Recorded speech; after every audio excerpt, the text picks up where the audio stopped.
La pénibilité disparaît grâce aux exosquelettes. Il y a des exosquelettes pour manipuler de lourdes charges individuellement. Mais il y a aussi des outils qui permettent de supporter un travail sur plusieurs heures, de s'asseoir sans avoir de chaise ou d'empêcher le mal au dos quand on est devant un ordinateur. La pénibilité est le premier moteur de la formation professionnelle.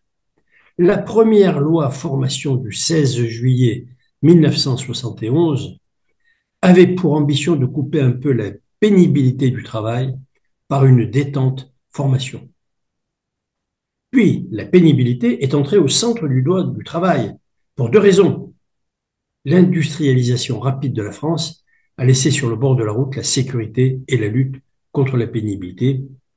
Et surtout, la fatigue du travail a servi d'étalon pour abaisser en permanence l'âge de départ à la retraite. C'est encore un sujet de discussion, y compris à la SNCF, où des primes héritées de la machine à vapeur très pénible sont encore en cours. La dernière loi sur la pénibilité a limité les secteurs pouvant se prévaloir de cette pénibilité en définissant 10 critères, puis 6 seulement pour qualifier de pénible un travail. Je les résume.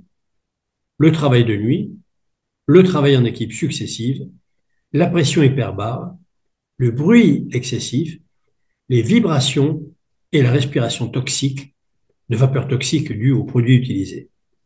Cette loi a créé le compte actuel C2P, compte de prévoyance de la pénibilité géré par la Caisse nationale d'assurance maladie des travailleurs salariés et garanti par la Caisse des dépôts comme un CPF supplémentaire.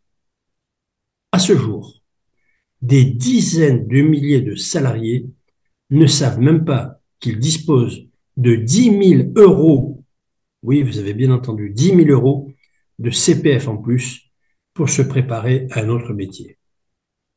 Mais surtout, la pénibilité, à part le travail de nuit, pourrait disparaître grâce aux exosquelettes.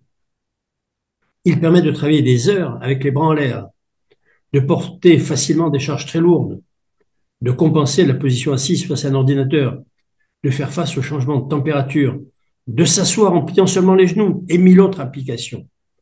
On n'est pas dans la science-fiction. Toutes ces techniques existent déjà dans le monde et la pénibilité pourrait disparaître du jour au lendemain si on voulait vraiment s'en donner la peine.